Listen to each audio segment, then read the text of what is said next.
Hey everyone, it's Elliot here. Before you start the episode, I just wanted to apologize for my audio quality this episode. Something went wrong. I guess it's probably easiest if you pretend I've used glamour to disguise myself as someone with a 10-foot cardboard tube for a mouth. Anyway, I'll let you get to it.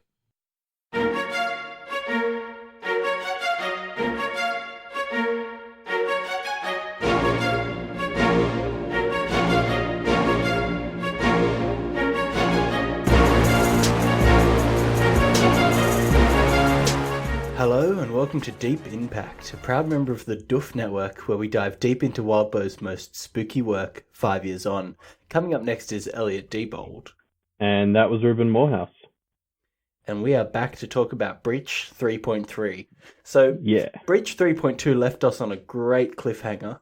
And a big one, we even spent some time theory crafting exactly what it could mean. And Breach 3.3 does not tell us right off the bat. I was delighted imagining your reaction to finding out that we jumped forward in time.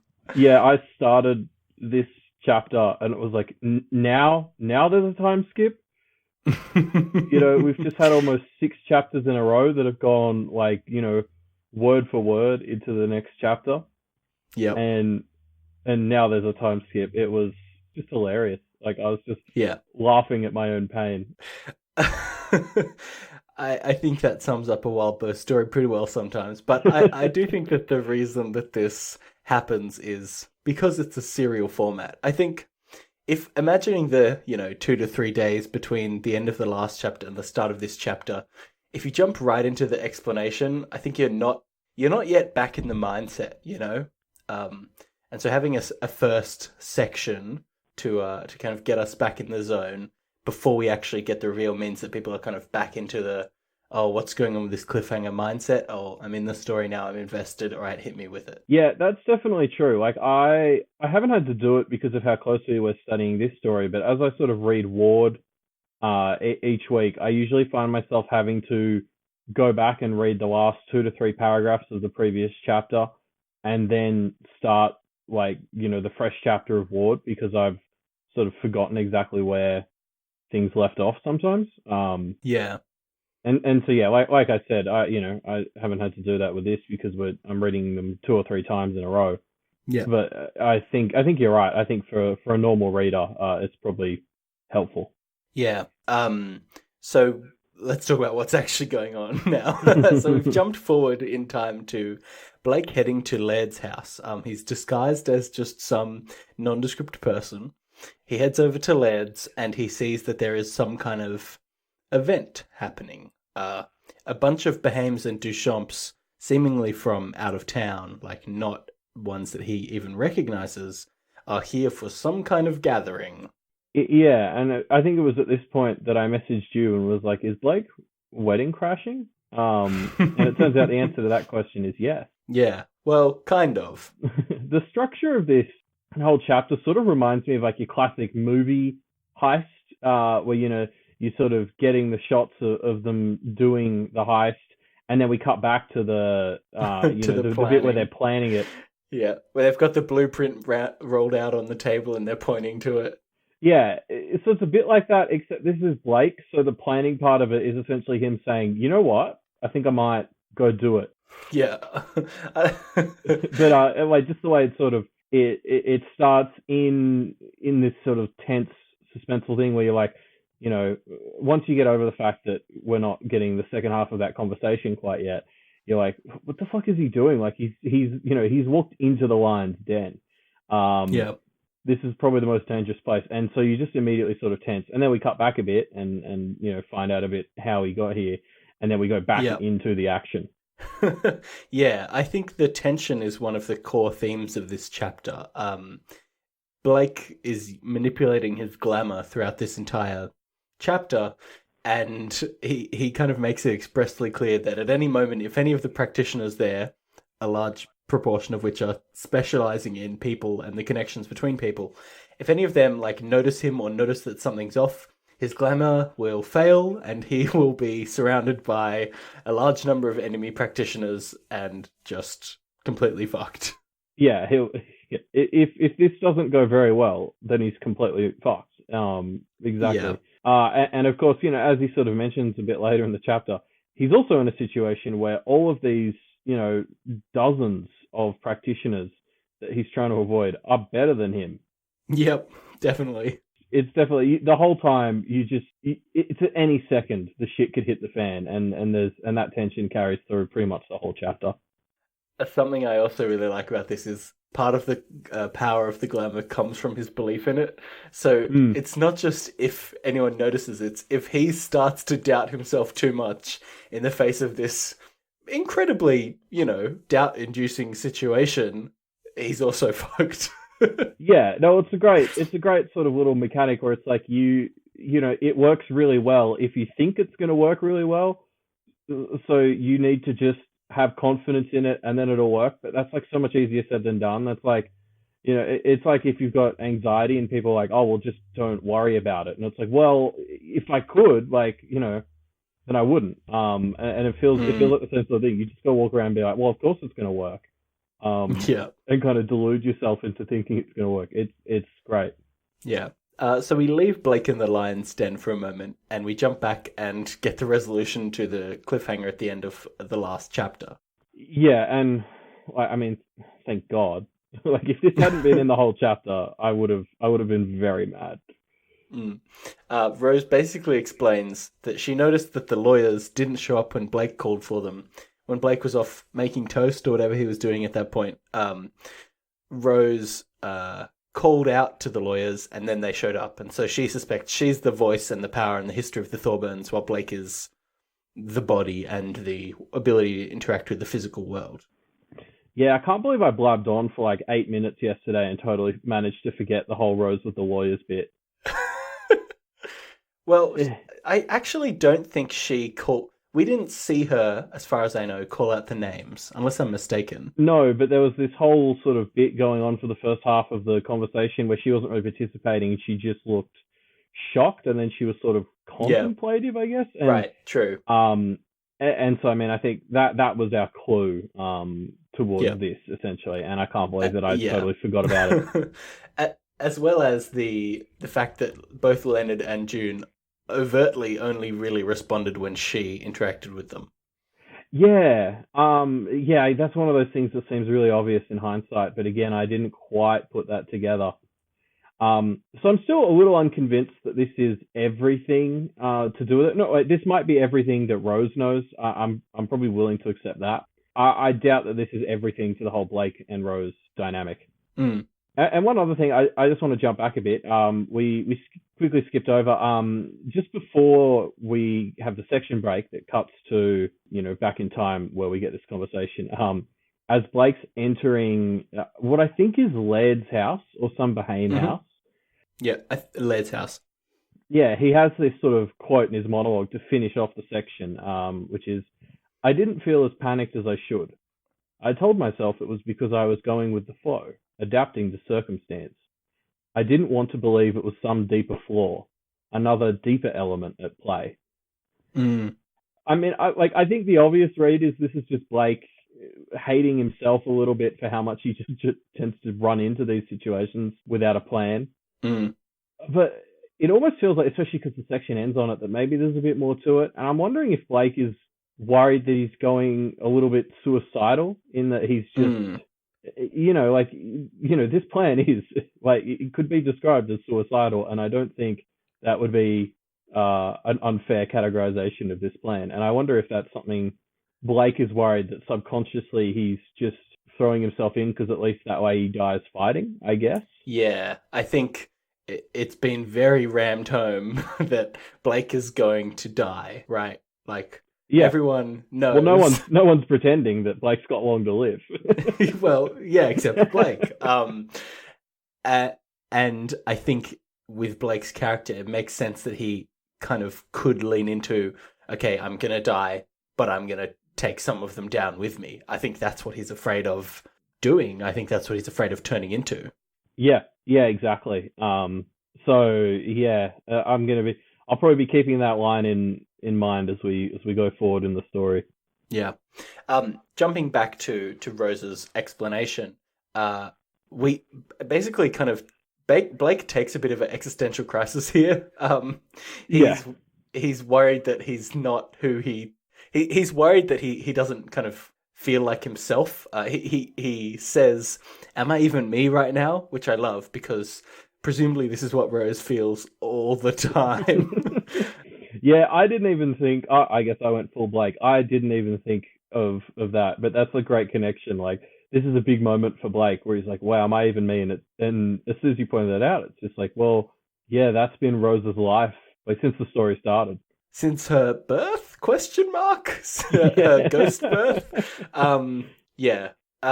They talk a bit about gender as well. And there's some fun discussion on gender being, we kind of understand gender as a social construct a bit more today. But Rose points out, well, I don't think others are the most progressively thinking bunch. Yeah, and I mean it's interesting because if if you really wanted to get technical, you could try and figure out like what is it about gender specifically that others are sort of attaching the lines to. Like, is it chromosomal? And then like, there's so many sort of options. I feel like because it's Pact, it's probably more something to do with energy, which means maybe it even is mutable. Like there's a lot to consider here, and I don't really know if that's really something the book will explore. I guess we'll see, but Yeah. It raises questions about what exactly gender means in the world of Pact. Yeah, I think we're seeing themes of identity as part of Pact, and obviously gender is a part of that. Yeah, so I guess it'll be interesting to see what other threads of identity we explore throughout the story. True. Maggie's dad is still around during this part of the conversation, and he plays right into the continuing thread of Wildbow's characters. There being some great dads in there. We've got Taylor's dad, we have Victoria's dad, and now we have Maggie's dad. They're all great dads. Blake's dad, well, we'll see. Probably not. So Maggie's dad basically wants more info from Maggie about what the heck's going on, and Blake basically gives him the bare bones version. Oh, someone's trying to get me unprovoked, and I need Maggie's help. And Maggie's like, yeah, that's probably enough to tell him. This is as close to a lie as you could get without lying, as far as I'm concerned. Like, Maggie's dad is just doing the very reasonable thing in this situation, if you ask me. Yeah. Of course. I mean, Maggie's dad knows that weird shit exists, and this is clearly part of it, and so he has every right to be a little protective. I'm not going to even say overprotective because I don't think it is. No, it's not being overprotective when we know what we do about the world of like practitioners. I don't think there's such a thing as overprotective in that world.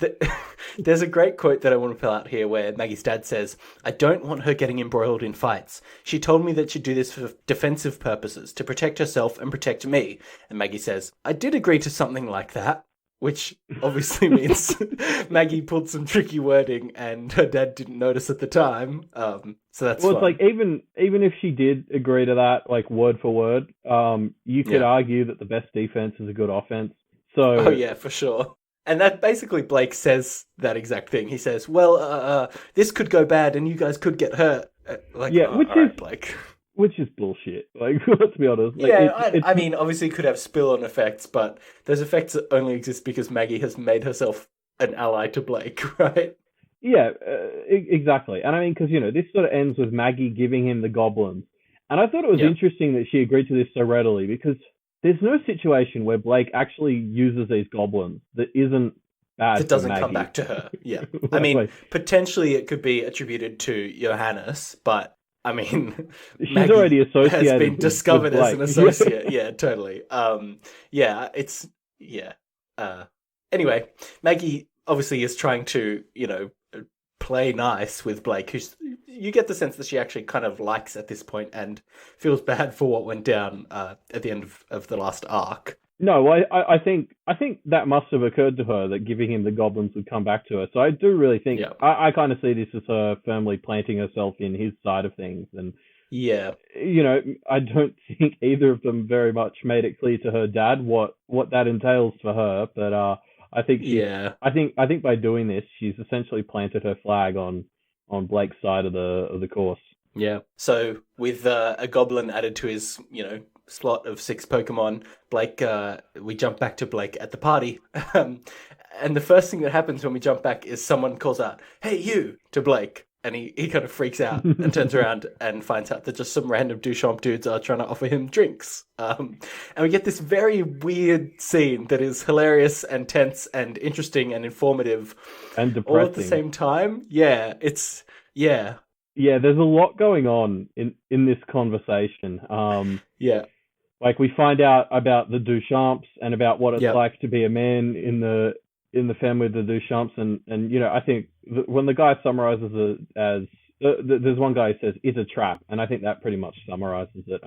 It sounds like they've got pretty shitty existences. Like, it doesn't really seem like there's any Duchamp husband, at least in this group, who has a good relationship with the wife. Well, yeah, we kind of find out through this that the Duchamps are mostly or entirely women that marry men into the family for the purposes of, like political marriages or even just to keep the family line going. And that's not a great life. They kind of become these hangers-on to the lives of the Duchamp women. Yeah, and it's just interesting because from what we see of the women and their interaction with the men as well, it doesn't really seem like they're happy with it either. So it's just like it's misery. No. It's misery all around. Yes, it's a fun system. And I mean, even the men talk about that. Like, they say Blake, who's essentially in the guise of a 40-year-old pedophile-looking dude. They sort of say to him, "Oh, even you could get some sort of 20-year-old who's just trying to run away from the family," but they always get dragged back. And that just really sort of sets out how miserable this is for the women if they're covered too, if a lot of them are doing the, entering intentionally horrible marriages just to escape. Yeah.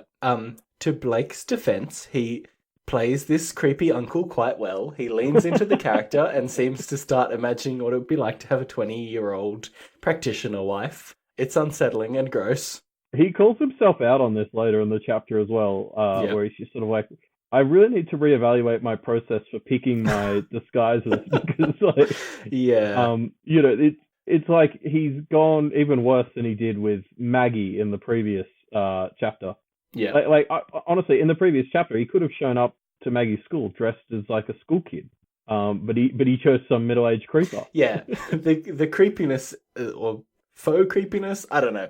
It's not over yet. We'll get to some more in a bit. I want to just point out though, like, this conversation is so mundane in so many ways. Like, they're basically just asking his name and all these kinds of simple things that, because of the laws that have been set up, become so high tension. It's great. It's so fun. Yeah, there's so much, like, you just sort of, as you're reading, you read the question like, "Oh, what's your name?" And you're like, "Oh, fuck." Shit. Well, that's that. And then Blake's sort of like, I don't want to tell you. And and they bite. He seems to, he does okay. He kind of plays the character well, and eventually avoids too much hanging out. Basically just hangs around and eats food, pokes around and tries to get dirt or info on the Behames and the Duchamps. Yeah, and I mean, to be fair, he has been complaining about lack of food for, over an arc now. So it's good to see him get a feed. But it does. He just to sort of hang around and hope something good will happen. Something happens. Hope an opportunity presents itself, which it doesn't. No, he sort of complains that this entire dinner was just very ordinary. And you really, this is the point where you realize that his entire heist plan here is A, get into the house, B, and then, there's no B. It's A, get into the house, and then question mark. The party starts winding down, and Blake realizes, I didn't actually have a plan. He notices the less important family members starting to get shepherded out, and Blake kind of starts running through his options. I can throw out a random goblin, I can try and blow a fuse, I can try and burn the house down. Like, he has no ideas.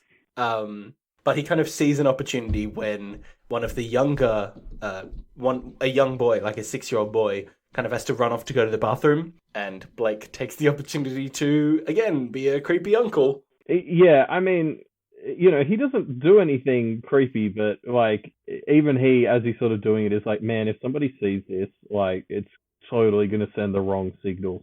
Yeah, it's definitely, so he's following a 6-year-old kid to the toilet, and he manages to steal a bit of this kid's hair. And then we get probably the funniest bit in this chapter, which is him having a discussion with Rose about next steps as he's forming himself into a 6-year-old. Yes, in quite graphic detail, he describes like crunching his legs to be shorter and all kinds of gross things like that. He shrinks one leg and then falls over because he goes to stand on it, but it's like a foot shorter than the other one. So then he manages to stand back up and bounce himself up and down to squish the other leg into place. Like, it's so visual, and this scene you can just tell would be hilarious in a like visual adaptation of Pact. Yeah. Blake is really going all out on this glamour to the extent that he's changed his shape so much. If things go wrong, he's very fucked. Yeah, to which Blake responds, I'll deal with that problem later. Right now, I just need to focus on this, which is so Blake. That's so Blake. I mean, honestly, given the amount of negative karma his family's racked up, I want to say that's so Thorburn. Yeah. So Blake has transformed into a little boy, and now he kind of has an easier time blending in. He basically can run around and act weird, and nobody will really pay any attention to him because he is a child. So Blake kind of slips into the smaller group that has been shepherded into this kind of roped off area of the house. And things start to go bad quite quickly. They're doing a magic ritual, and things really pick up. Laird basically gives a short speech, and then the ritual starts, and Blake is still like, wait, no, I need to figure out what's going on. This can't just be happening right now. Yeah, I mean, it's very much, you think like, he's coming into the secret meeting. This is where he's going to get like all the juicy info that he needs, but it's like he just walks in, and there's some giant spell set up that everyone's getting pamphlets on, and they're like, oh wow, Laird, this is amazing. And he's like, yeah, so let's do it and wipe out the Thorburns. And it's like, well, shit. Yeah. That's basically the chapter ends with Blake kind of realizing, oh shit, this ritual's happening right now, and I don't have any ideas. Yeah, like before they were sort of seemed like they were starting it. I was like, oh, you got to go like scuff up the symbols or something. Like, yeah, hopefully that'll help. No, yeah, they waste no time. Yeah, by the time you're sort of getting ready to think Blake should do that, it's just already underway, and you know, there's no way he could do it without getting noticed now. Yeah. So Blake has no ideas. Elliot, if you were Blake in this situation, what would you do? How do you get out of it? Yeah, I have no idea. I think this is probably the time to just start throwing goblins out. Like, what have you got Maggie, to lose? Throw those goblins everywhere. Just hope things go well. Yeah, I'd be treating those goblins like confetti and running for my life. Yeah. Yeah. I also love here that we get a little glimpse at Laird's familiar. He opens up this pocket watch that we previously knew was his implement, his familiar something, and out of it comes this old kind of Father Time-esque guy who just runs to the center of the circle and dives into it, basically. Yeah, I mean, a sort of, you're right, like a Father Timey figure actually suits perfectly for some sort of time spirit like Laird would have. Yeah, that's the end of our chapter, but we jumped over one thing, which is when Laird and Sandra were introducing the ritual that they're about to do, Sandra gives a little speech about tarot cards that she's pulled for Blake and Rose. And we wanted to give this the opportunity it deserved to be talked about at length. And so we've kind of dived into what these tarot readings could mean. Yeah, and so I knew nothing about tarot going into this, except it's a bunch of cards people pretend to tell the future with, or maybe really tell the future with. Yeah, you don't know. Come on, Elliot. So, interestingly, I guess this is just, a fun fact, but tarot cards actually start off, they're part of like a deck of cards that are used in some places in Europe, like Italy. Yep. And it's just like, the cards we use for poker or blackjack or 500, like the classic 52 card set. They're from a very similar set of cards that has a fifth suit, which is all 21 picture cards. And I don't really get how that fits into those games, but essentially somebody at one point just took out that fifth suit of picture cards, added the Joker, which got renamed to the Fool, and created what is apparently called now the Major Arcana deck of tarot cards. And that seems to be what Sandra Duchamp used to read Blake and Rose. Yeah. I want to point out one thing which was interesting. She draws 2 cards for each character. 2 cards for Blake, 2 cards for Rose. And she does so referring to them as the left hand and the right hand. Yeah. This this isn't a thing that exists as far as, you researched this, Elliot, and you came back being so this doesn't exist. Yeah, I spent a long time, and because when I first started looking at the tarot cards, it was they have meanings right way up and then like reversed or like upside down. Yeah. And that was like all I could find in relation to the various meanings. I spent a good long while trying to figure out if I was just missing something, but it turns out it's unique to Pact. So you posted it in the Doof Media Discord group, and we got a response from Wildbow. And he basically explained that this was a system that he completely came up with for Pact, but kind of sort of based off of the idea of the right hand, the dexterous hand, being the good or active, and the left hand, the sinister hand, being evil or passive. We didn't get too many notes on it, but I think it's an interesting way to think about it from the perspective of like active or passive, with the right hand card being like the main personality type, because Sandra is trying to kind of diagnose the personalities of these characters. The right hand being the kind of main personality type, with the left hand card being the like offhand personality type, an auxiliary personality attribute. I think it's an interesting way to frame the cards that we get for each character. So let's keep that in mind. And so with that said, let's have a look at what they got, because this was actually pretty fun. So Blake's first card, which was his right hand, so this is the main one, was the Fool, which is not as dismissive as it sounds. So the first of all, the Fool is the protagonist in the Major Arcana deck, which is very interesting because Blake's just essentially been told he's the protagonist of the story. He's becoming self-aware. But yeah, the Fool is all about sort of symbolizing new beginnings and spontaneity and a free spirit, which is very Blake. Yeah. In fact, read the quote. I want to read this one quote that was from a website I was getting this information from. Throw caution to the wind and be ready to embrace the unknown, leaving behind any fear, worry, or anxiety about what may or may not happen. This is about new experiences, personal growth, development, and adventure. The time is now. Take that leap of faith, even if you do not feel 100% ready or equipped for what is coming. Which is hilarious, because that's not advice Blake needs. That's already him to a T. I mean, Sandra's trying to read their personalities, and this is so on point that even though it's from a fictional story, it makes me think the tarot cards are real. Like, it's so accurate that it defies its fiction constraints to be like, oh yeah, okay, this is on point. Yeah. And so then Blake's other card, which was his left hand, was the High Priestess. And so she's all about intuition, sacred knowledge, a connection to the divine feminine, which I assume is maybe Blake's connection to Rose. I don't know, that's probably reaching. But what's interesting is the High Priestess is also all about the division of the conscious and subconscious mind, which is very Blake. He's had multiple beats where he's mentioned how he does things and then consciously catches up to himself to figure out why he did it. Yeah, totally. I think the connection to Rose also feels like it makes sense in here, especially as the kind of auxiliary attribute. I feel like, we've got Blake as this protagonist, and this left-hand card to me indicates, his connection to the feminine, the division of his mind, feels pretty on point.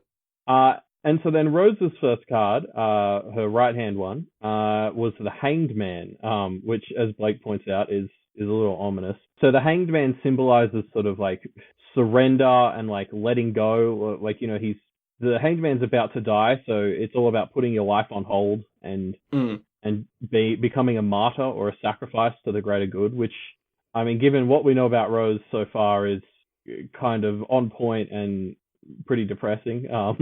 And then the Hanged Man also has an interesting attribute where he's all about new perspectives. Like, because he's upside down, he sees the world differently to everyone else, which just immediately calls to mind the fact that Rose is in a mirror. That just works so well. Yeah, she has a literal different perspective, as well as in comparison to the Fool. She goes about things in a different way. I think it's very on point, but also ominous as heck. That card works on a lot of levels for Rose. It's a really good one. And then it doesn't imply good things though. Anyway. Yeah. And then Rose's final card for her left is the Chariot. And this is probably the one I'm having the most trouble reconciling at the moment. So the Chariot is all about like control, willpower, success, and action, which probably none of those are words I would really associate with Rose right now. Maybe success to an extent, willpower, but control is something she desires, but I would not really call it an attribute that she has right now. I think the way I would think about this one is in the context of the way she lived her life. I guess I'm going to put that in air quotes. The way she lived her life before she became Rose in the mirror, right? Like, yeah, that's fair. It kind of gives me vibes of like, you know, the child whose parent has made them learn violin from a very young age, and their life has become all about like being fully in control, being meticulous, planning things out, getting it done, right? That's true. Which, you know, Rose definitely gives me those kinds of vibes from her relationship with her family. So I think that as a personality type kind of works for me. Yeah, that's fair. I will say the last little thing that the chariot is sort of associated with is like having a destiny, which considering Rose was literally created for a purpose that we probably don't fully understand yet. So destiny is a sensible attribute for one of her cards to have. Yeah. So her two cards say, hey, you have a destiny and you're going to be a martyr. surrender, become a martyr. Like, ooh, what's that trying to say? But of course, no comment. No, it's definitely not a good sign. Yeah. And so just to sort of double check, because I think the reason things like horoscopes work so well is because they're so generic that they don't really mean anything and you can fit them into your life regardless. Mm-hmm. So I wanted to make sure that we weren't doing that, and I read some of the meanings of the other tarot cards. And I mean, for the most part, I think, like, you know, they were pretty irrelevant to Blake and Rose. There were maybe one or two words that you were like, oh yeah, that could be Blake, or oh, that could be Rose. But these cards definitely fit them to a T. The only one I really felt was a great fit for one of them was the Moon. Would be a great fit for Rose because it's all about illusion, fear, and anxiety, which I feel like suits her current life. She is an illusion, and she's anxious all the time because Blake leaves her the hell behind. Apart from that, I don't know. I don't want to use this quote, but I do think you're being a bit unfair to Rose here. I think, I mean, yes, she definitely is an illusion, but I do see her as someone who, like, if not has control, strives for control in her life, you know? No, yeah, that's true. I much more was focused on the fear and anxiety coming from her current situation than a general personality trait. That's fair. You know, being Blake's second fiddle, I think would make anyone understandably anxious, based on what we've seen so far. Yes, she drew the third wheel card, so anyway, that's all we have. That's all we have time for Breach 3.3. I mean, I guess that's not true. We could go forever, but we've hit the end of our notes, so we're going to end the episode, and you have to deal with it. That's Breach 3.3, and we will be back in 2 days to talk about Breach 3.4. Yes, so that'll be Friday the 22nd. Yeah. I made a reference earlier to the Doof Patreon, to the Doof Discord, which is one of the many, many perks that you will get if you support the Doof Network on Patreon. You can go to patreon.com/doofmedia to check out all the great perks and see what's up with that. It's a good idea. You should do it. Yeah, the Discord's a lot of fun. It's a great group of people in there. And then we've also got Wildbow's Patreon on the same Patreon website, patreon.com/wildbow. And, you know, as we've said, he made this, so you should definitely throw him some dollars if you're enjoying all of his, you know, fantastic stories. Yeah. And if you're enjoying those stories enough to want to talk about them with us, and you're not a patron, which you should be, and then you can talk about them with us on the Discord. But if not there, you can talk to us about it on the discussion threads, which we will link in the details of this episode. Yes, and for all other information on, you know, this show and all of our previous episodes, head on over to our website, doofmedia.com. Otherwise, we will see you all in 2 days for Breach 3.4. See ya.